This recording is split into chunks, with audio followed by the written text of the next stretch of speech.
Welcome to Stuff You Missed in History Class, a production of iHeartRadio.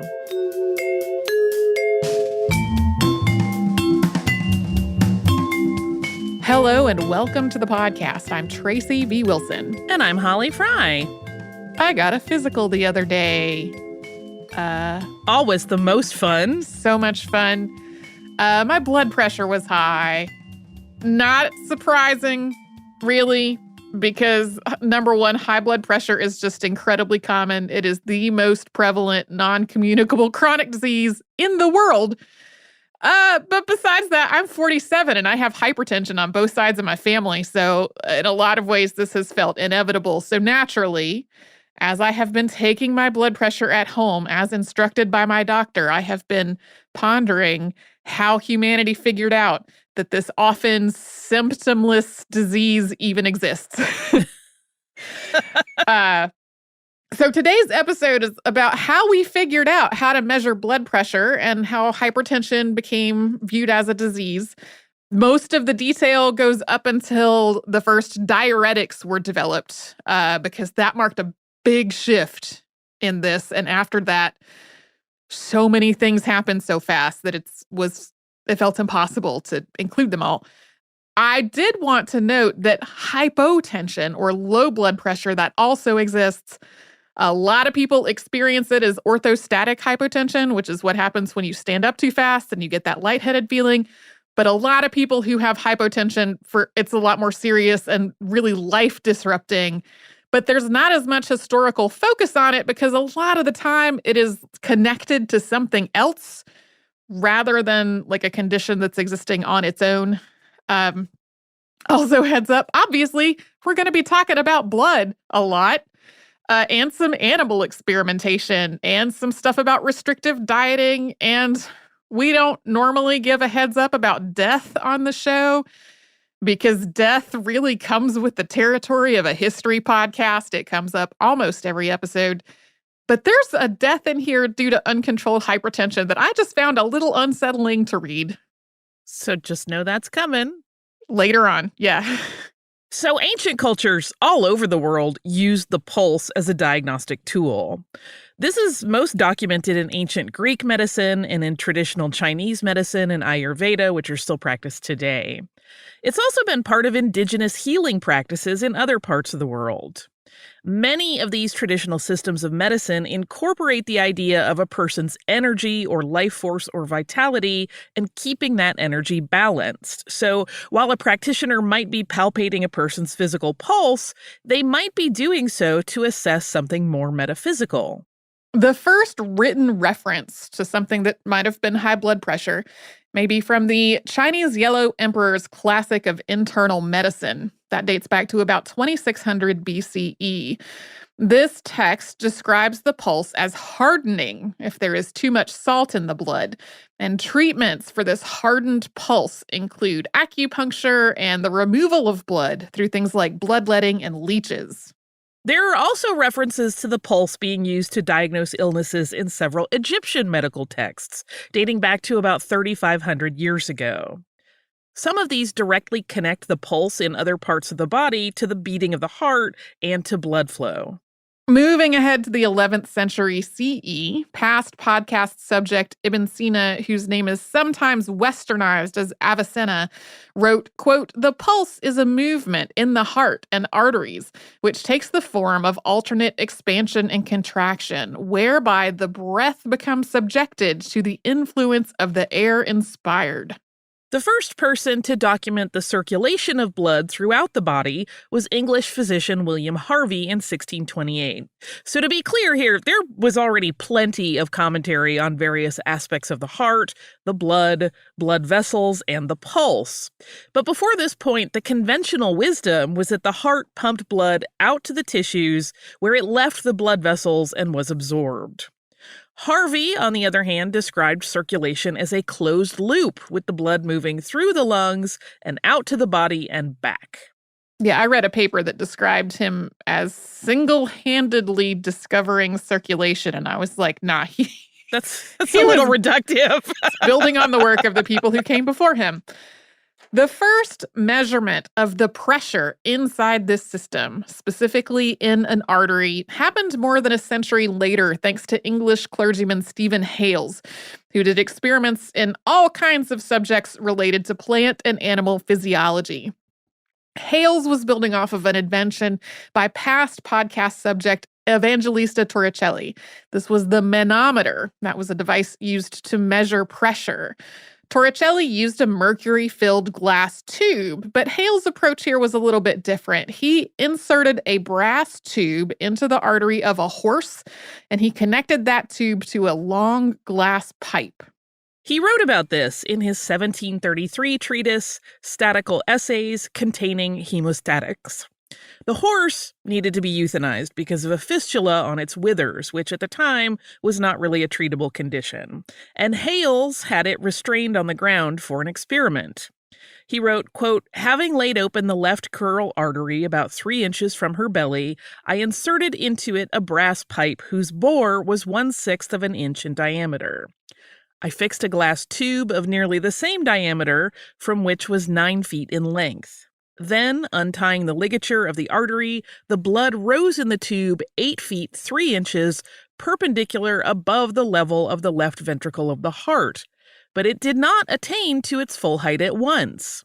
When it was at its full height, it would rise and fall at and after each pulse 2, 3, or 4 inches.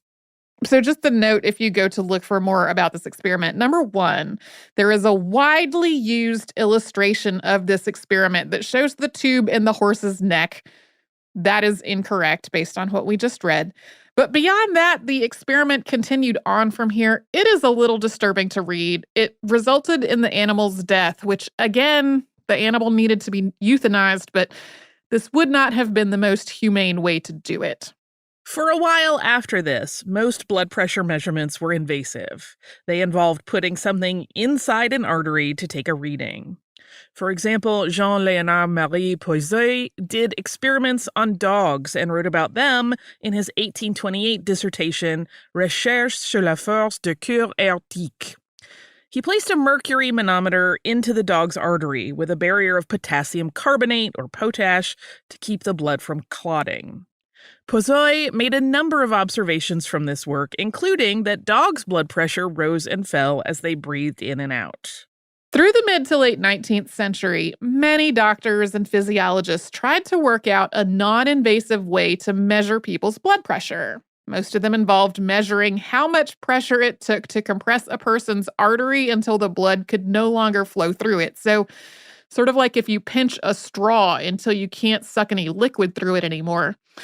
This was a measure of systolic blood pressure. In other words, how much pressure is exerted on the artery every time the heart beats. One such doctor was Jules Hérisson, who wrote a treatise on a device called a sphygmometer in 1835. There were several variations on this device, usually combining a mercury column, a pressure gauge or dial, and a piece that would be placed over the radial artery in a person's inner wrist. Sometimes that piece was a flat metal disc or a metal ball, but it was often flexible like a membrane or a rubber ball or a stretched piece of leather like a drumhead. To use a sphygmometer, a physician would place the device onto a person's wrist and feel their pulse at a point that was below the device. Then they would press the device, usually that flexible part, into the wrist until they could no longer feel the pulse below it. Then they would look at the gauge or the dial to get a measurement of how much pressure they were exerting. This reminds me a little bit of those tire pressure gauges that have the little thing that shoots out of the end. So this device had some pros and cons. It was non-invasive and compact and portable, but it was also pretty tricky to read, and eventually it became apparent that it wasn't very accurate. It was relying on like a person manually pushing on a thing while feeling something with their fingers. It was just a little prone to error. Much like those little tire gauges. In 1847, German physiologist Carl Ludwig developed a chemographion, which combined a manometer with a stylus and a revolving drum to record variations in blood pressure on a graph. Unlike Harrison's sphygmometer, this was invasive. The manometer had to be placed in an artery, and Ludwig used this for experiments on dogs. But it did make it possible to record ongoing fluctuations in blood pressure as they were happening. In the 1850s and 60s, lots of physicians and physiologists were still trying to find non-invasive ways to measure blood pressure, now ones that would be more consistent and more precise than the sphygmometer was. One result was the sphygmagraph that was developed and improved by multiple people, including German physiologist Karl von Biort and French physiologist Etienne Jules Marais. This was a device placed over the inner wrist. It used springs and levers to magnify the movement of the radial pulse. And then all this was connected to a stylus that could record that movement as a graph. If small weights were placed onto the device, slowly weighing it down, the pulse would eventually stop. So this could also provide a measurement for blood pressure. Starting in the 1870s and continuing until his death in 1884, Frederick Akbar Mohammed researched blood pressure at Guy's Hospital in London. Mohammed was born in England and was of Irish and Indian descent, and he developed an improved quantitative sphygmograph while he was still in medical school. And he used this to make a lot of significant discoveries about blood pressure and circulation over the course of about a decade. Some of the patients he worked with were under the care of his colleague Richard Bright. Mohammed was able to determine that patients who had kidney disease, then known as Bright's disease, tended to have higher blood pressure. He also found that there were people who had higher blood pressure but no evidence of kidney dysfunction. He cross-referenced his blood pressure measurements with autopsy reports to document how high blood pressure could be related to things like kidney damage, arterial fibrosis, aneurysms, and enlarged hearts. Sometimes he's credited with coining the term essential hypertension, although sometimes that credit goes to physiologist Otto Frank, who was working a few decades later. Mohammed was one of the first people to suggest that lowering a person's blood pressure could prolong their life, and that is something we will get to more after a sponsor break.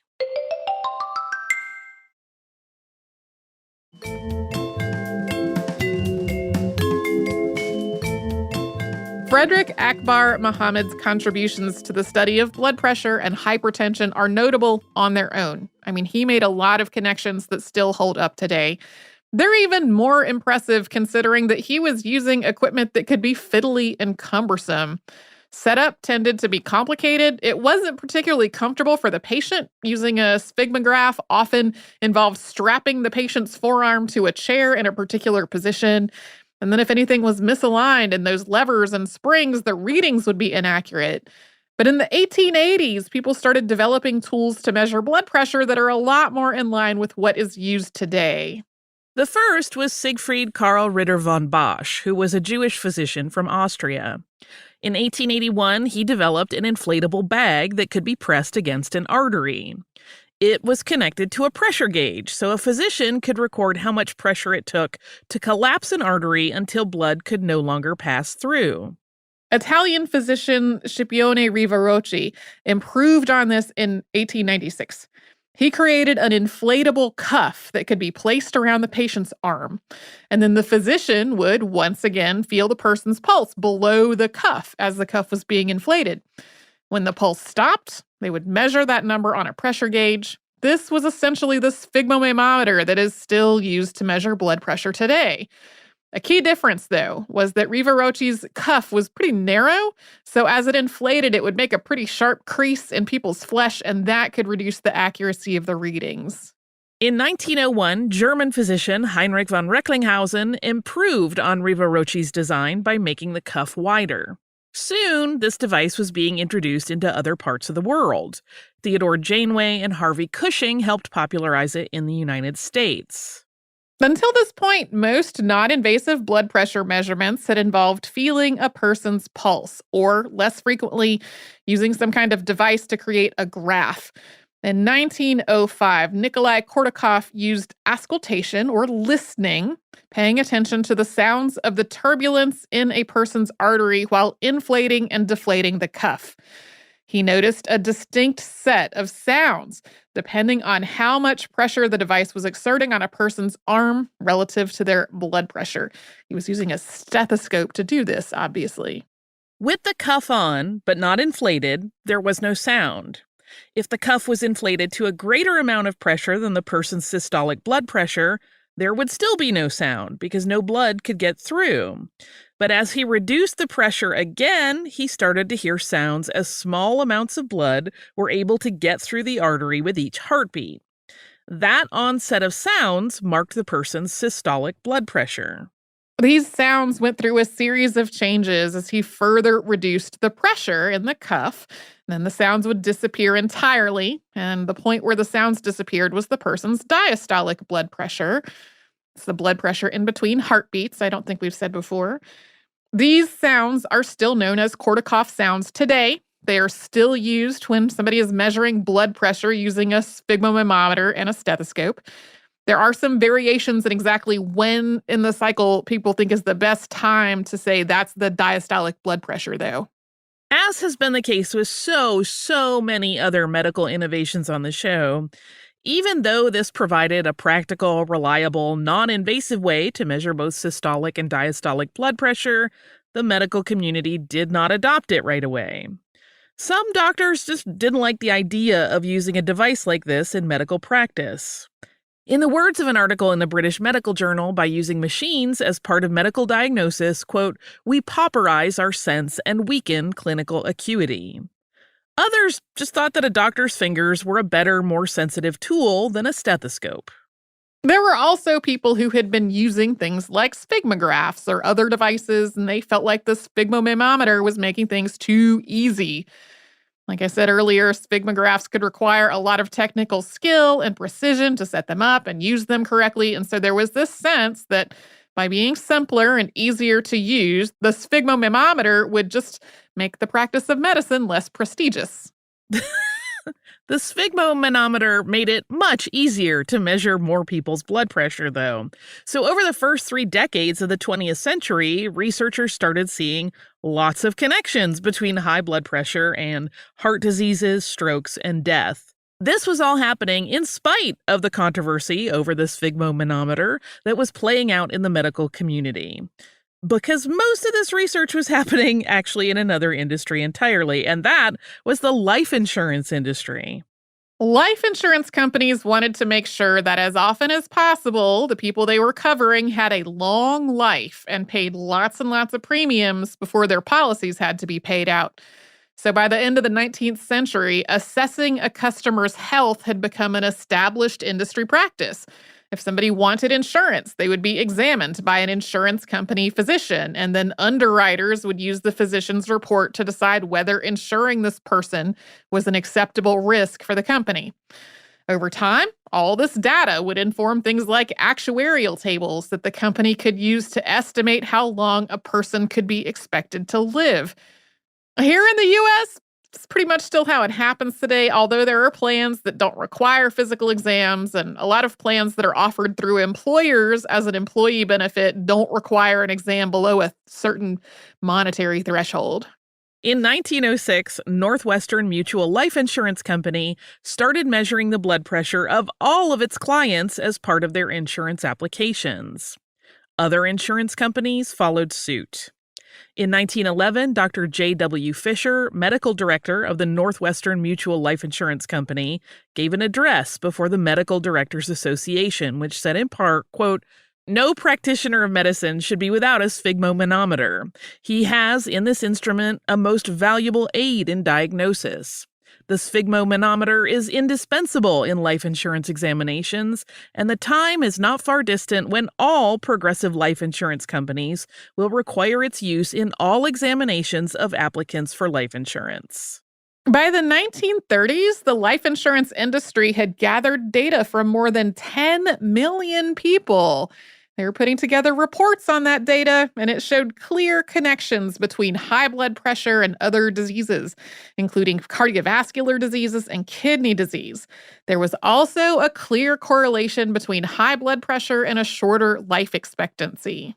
This data still had some big limitations, though. Number one, these companies were primarily insuring white people, specifically white men. As we talked about in our episode on Maggie Lena Walker, there were mutual aid organizations, fraternal orders, and other organizations that offered insurance to people of color, but they were not included in this data set. Number two, as the companies saw correlations between hypertension and early death, they started declining coverage for people whose blood pressure was too high.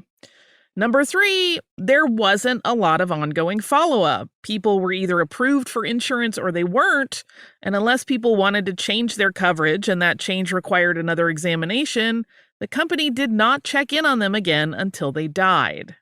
Although the life insurance industry had a wealth of data suggesting a connection between high blood pressure and other diseases and reduced life expectancy, there was still a lot of debate about all this in the medical community. Measuring patients' blood pressure eventually did become a standard practice, and by the 19-teens, at least some doctors and researchers thought high blood pressure should be classified as a disease. But there was a lot of disagreement about how to define high. Blood pressure is generally measured in millimeters of mercury, and the idea that 120 over 80 millimeters of mercury was normal, that showed up pretty early in this whole process. But some experts in the early 20th century thought that normal got higher as people aged, and various researchers cited numbers as high as 180 over 110 as normal. There also was not a consensus about what caused high blood pressure or whether high blood pressure was really the body's compensation for something else. So a lot of doctors thought lowering a person's blood pressure might do them more harm than good, because what if their blood pressure needed to be that high to move their circulation through clogged or hardened arteries, for example? To add to all of that, there weren't really effective treatments for hypertension at this point, even if a doctor wanted to try. The idea that salt intake, or more specifically sodium, might cause high blood pressure, that had been around since 1904, when L. Ambard and E. Beaujard published Cause de l'hypertension artérielle. So, based on that, doctors often advised patients whose blood pressure was high to reduce the salt in their diets. But there had been patients in that first study by Ambard and Beaujard whose blood pressure did not increase with their salt consumption. These low-salt diets could also be really hard to stick to. Plus, there was, evidence going back from this very first study that they might not work for everybody. Doctors also tried various drugs to lower blood pressure in the early 20th century and found them to be only somewhat effective at best. A lot of these drugs had serious and sometimes dangerous side effects. So with all of that in mind, a lot of doctors thought that as long as a patient wasn't showing other symptoms, their blood pressure should be left alone. In 1931, British cardiologist John H. Hay wrote an article in the British Medical Journal that said in part, quote, "There is some truth in the saying that the greatest danger to a man with high blood pressure lies in its discovery, because then some fool is certain to try and reduce it." Sometimes that first part of the quote is left out, making it seem like the saying he was quoting was actually his entire statement and that he thought it was foolish to try to reduce blood pressure. But this was in the context of an article that started, quote, "No one can now afford to be indifferent to the problems associated with variations in blood pressure, for a high pressure is an abnormality which always demands investigation, supervision, and careful treatment." American cardiologist Paul Dudley White echoed Hay's sentiments a few years later in 1937. Quote, "The treatment of hypertension itself is a difficult and almost hopeless task in the present state of our knowledge. And in fact, for aught we know, the hypertension may be an important compensatory mechanism which should not be tampered with, even if it were certain we could control it." A few years after that, though, President Franklin Delano Roosevelt's death brought renewed focus to all of this. We'll talk more about that after a sponsor break.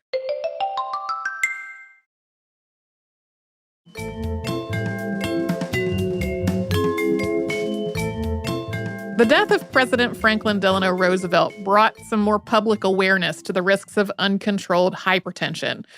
Roosevelt was first diagnosed with hypertension in 1937 when he was 54. At that time, his blood pressure was measured at 162 over 98. No treatment was prescribed for him until 4 years later, when his BP was measured at 188 over 105. As we said earlier, though, at this point, treatments for hypertension were really limited, so the president was put on a low-fat, low-sodium diet. He was advised to rest and get massages, And he was put on the barbiturate phenobarbital, which today is most often used to treat seizure disorders as well as anxiety and sleeplessness. This course of treatment was not effective, and in February of 1945, Roosevelt's blood pressure was measured at 260 over 150. He was also starting to show signs of heart and liver failure. He attended the Yalta Conference, which was a meeting of Allied leaders to discuss the post-World War II reconstruction, and other people present expressed concerns about his health, including doubts about whether he was cognitively alert during that meeting. Winston Churchill's physician remarked that Roosevelt looked like a man who only had a few months to live. Yeah, his blood pressure was not the only thing involved in his overall health, but that is the focus of this episode, so that's what we're sticking to. On April 12th of 1945, Roosevelt reported a bad headache while he was sitting for a portrait. His blood pressure was recorded at that time at 300 over 190. Not long after that, he lost consciousness and died at the age of 63. No autopsy was performed, but his cause of death was reported as a cerebral hemorrhage. It's a logical conclusion to draw from the symptoms that were shown at the time. His physician, Admiral Ross T. McIntyre, reportedly said that this, quote, came out of clear sky, even though the president's blood pressure had been escalating for years and was 300 over 190 that day. There was still a lack of medical consensus about what to do about high blood pressure, though. Tice's Practice of Medicine is a major medical textbook, and in its 1946 edition had this to say about hypertension, quote, may not the elevation of systemic blood pressure be a natural response to guarantee a normal circulation to the heart, brain, and kidneys, essential hypertension? Overzealous attempts to lower the pressure may do no good and often do harm. Many cases of essential hypertension not only do not need any treatment, but are much better off without it. So it was pretty clear at this point that more medical research was needed. There was a rice-based diet developed by Walter Kempner that was sometimes effective at reducing a person's blood pressure, but it was extremely restrictive and not usually sustainable over the long term. Various drugs were being used to try to treat hypertension, but at this point, they all had some pretty unpleasant or even dangerous side effects. Rauwolfina serpentina, or Indian snake root, was developed into an anti-hypertension drug, reserpine, in India. And while it could lower a person's blood pressure, it didn't work for everyone. And it was also associated with things like vomiting, nightmares, and chest pains. Hydralazine was a vasodilator that could cause headaches and rapid heartbeat, and at large doses could cause a syndrome that resembled lupus. Hexamethonium was a ganglion-blocking agent that had to be administered as injections, sometimes multiple times a day. There were also attempts to control people's blood pressure through surgeries. One was sympathectomy, or severing sympathetic nerves near the spine. Another involved the removal of the adrenal glands. While a person's blood pressure might be lower after one of these procedures, this definitely was not true for everyone, and these procedures were also really risky and irreversible. There were a lot of things that were just regarded as quackery also, and we are not getting into any of that. In 1948, President Harry Truman signed the National Heart Act into law. This law noted that diseases of the heart and circulatory system had become the leading cause of death in the United States. This law established the National Heart Institute in the Public Health Service, as well as the National Advisory Heart Council. The Framingham Heart Study was launched soon afterward with the goal of determining the causes of heart disease. The Framingham Heart Study is actually still ongoing today. They're on their third generation of research participants.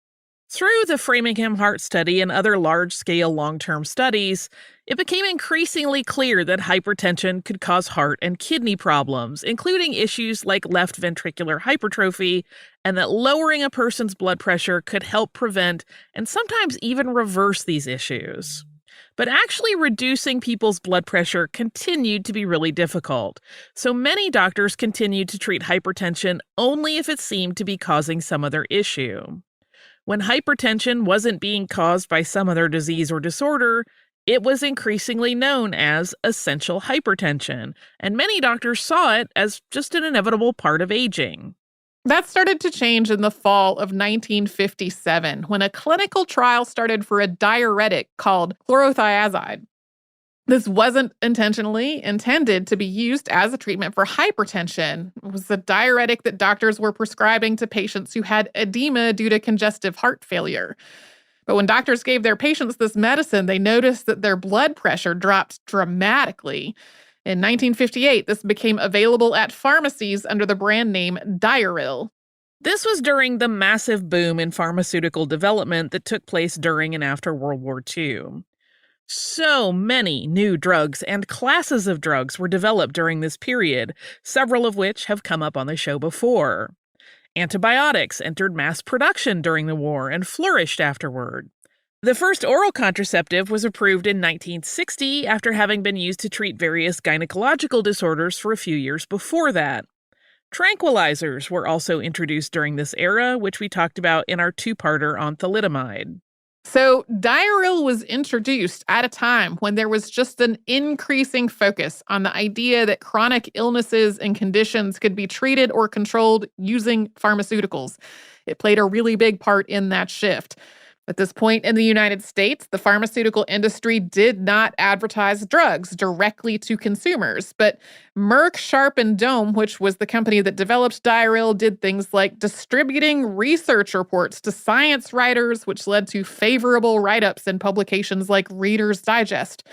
Merck also advertised to doctors in medical journals, and they created a character called Diarrheal Man as part of this campaign. This was a transparent illustration of a man with the heart and lungs and urinary system visible in that illustration. Diarrheal Man became one of the first examples of a physical gift that drug sales reps would leave with doctors. This was a little transparent desk figurine about 6 inches tall that had these, organs visible on the inside of it, and it was mostly filled up with water. I want one so bad now. You might be able to find one on eBay. Oh, I'm going to go looking. Although Diarrheal could still cause side effects like lightheadedness and digestive problems, it was overall more broadly effective than the earlier drugs that were used to treat hypertension, and those side effects were generally less serious and more widely tolerated. This made it possible to get a lot more data about what worked and what happened when a person's high blood pressure was lowered. As Diarrheal was making its way to market, Dr. Irvine Page proposed the mosaic theory of hypertension. This built on ideas he had started putting forth as early as 1937, and he argued that there were multiple interrelated factors at work in maintaining the body's blood pressure equilibrium. He thought that blood pressure involved genetic, environmental, anatomical, adaptive, neural, endocrine, humoral, and hemodynamic factors. You can get a Diarrheal Man for just like $25. Diarrheal marked a major shift in the treatment of hypertension, and thanks to that shift, it's tricky to do a historical play-by-play of all the new developments since then, even just as highlights, because simultaneously so much has happened in terms of drug development and research into hypertension, and so much is still unknown. Like, Diarrheal and other diuretics were just the first class of drugs developed to treat hypertension. Today, there are at least 10, including beta blockers, ACE inhibitors, and calcium channel blockers, most of which were introduced over a period of only about 30 years. The availability of these drugs and others made it possible to conduct things like randomized, placebo-controlled, double-blind trials of hypertension treatments. The first of these were conducted through the U.S. Veterans Administration. These studies have provided clear evidence that reducing moderate and severe hypertension is beneficial and can prolong people's lives. Based on this and other data, widespread public education campaigns started in the 1970s for both doctors and the general public. This includes the National High Blood Pressure Education Program, which launched in the U.S. in 1972. There have also been so many other studies since then, including other studies at the VA. They've looked at so many questions around things like correlations with other conditions, race, gender, the efficacy of different drugs, diet, exercise, age, tobacco use, diabetes, on and on and on. Through this research, guidelines for how to define high blood pressure and how to treat it have become increasingly aggressive and specific. For example, in the U.S., the Joint National Committee on Prevention, Detection, Evaluation, and Treatment of High Blood Pressure issued its first report in 1977. This report suggested that a person whose blood pressure was 160/95 should have it checked again in a month, while people 50 and under should be checked every 2 to 3 months if their blood pressure was between 140/90 and 160/95. Probably not how a doctor would approach it today. It's definitely not how my doctor did. In this report, treatment was recommended only if a person's diastolic blood pressure was greater than or equal to 105.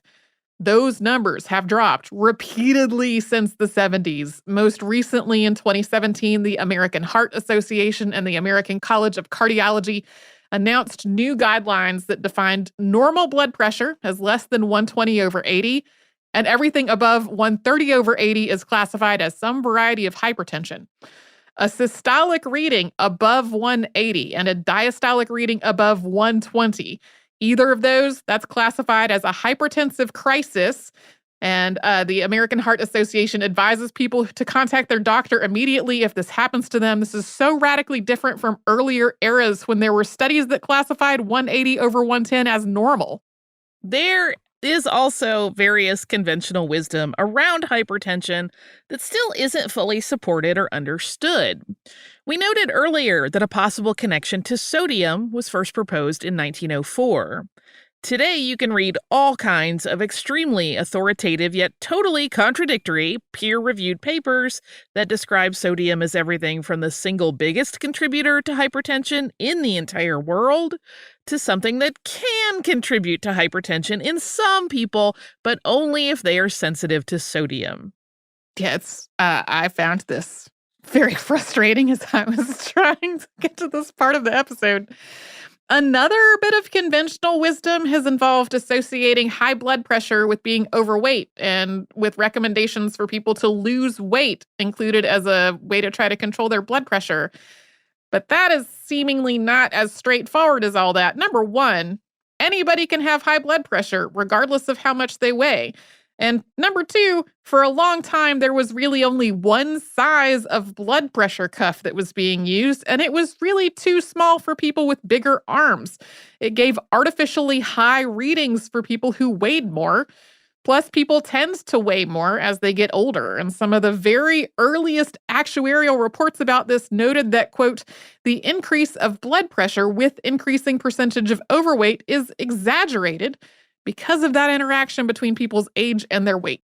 Today, researchers are looking at people's genetics, salt sensitivity, congenital factors like birth weight and stress during fetal development, and so many other factors. But the reality at this point is that for the overwhelming number of people who have hypertension, we don't know exactly why. We really don't. It's also frustrating.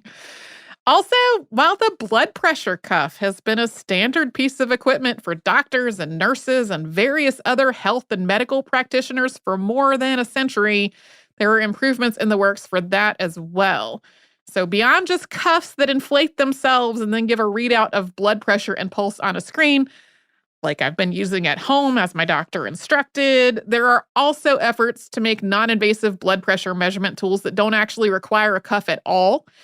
They would work a little more like a pulse oximeter that goes on a person's fingertip. That technology also needs some work. We know at this point that pulse oximeters often don't give readings that are correct on people with darker skin. So there's a whole confluence of things to keep in mind there. There are some finger monitors that have already hit the market at various points, but they've generally been seen as less accurate than monitors that use a cuff. And then wrist monitors that are also on the market today are similarly seen as less accurate than ones that go around the upper arm. There would be a lot of pluses to having an accurate way to measure blood pressure that didn't require a cuff, in part because trying to put a cuff on yourself is annoying. So that's a brief history of hypertension, especially up through the introduction of Diarrheal. This is not a solicitation for advice about my blood pressure, please and thank you. Tracy has a doctor. I sure do. My doctor's on the ball with my blood pressure. Do you also have listener mail? I do. This is from Samantha. This is one of many, many, many notes that we got about this. It was something that had crossed my radar first thing in the morning. I'm sure I will say it again on a future installment of Unearthed, but the next Unearthed is all the way in October, and I would rather say something about it now. So Samantha wrote, "Hello there. I came across this article today and remembered that you both had done an episode, 2-part if I remember correctly, on Jim Thorpe. You probably already saw it, but I thought I'd pass it along just in case. I'm always behind on the podcast, so my apologies if it's already been mentioned. Can't wait to hear more." And Samantha sent an article about Jim Thorpe's Olympic record being restored. Yeah. Jim Thorpe is the subject of the only 3-parter we have ever done on the show so far. And one of the things that we talked about was a whole controversy involving whether some of his athletic participation disqualified him from being an amateur athlete. And so just on, I think, what was going to be the 100th anniversary of one of his Olympic wins, his Olympic record was restored. So I'm sure I will have a more thorough discussion of that at the next Unearthed, which is not until October. So it was too good of a thing to wait until then. If you would like to send us a note about this or any other podcast, we're a history podcast at iHeartRadio.com. And we're all over social media at Myths in History. You'll find us there for your Facebook, Twitter, Pinterest, and Instagram. And you can subscribe to our show on the iHeartRadio app and wherever else you like to get podcasts. Stuff You Missed in History Class is a production of iHeartRadio. For more podcasts from iHeartRadio, visit the iHeartRadio app, Apple Podcasts, or wherever you listen to your favorite shows.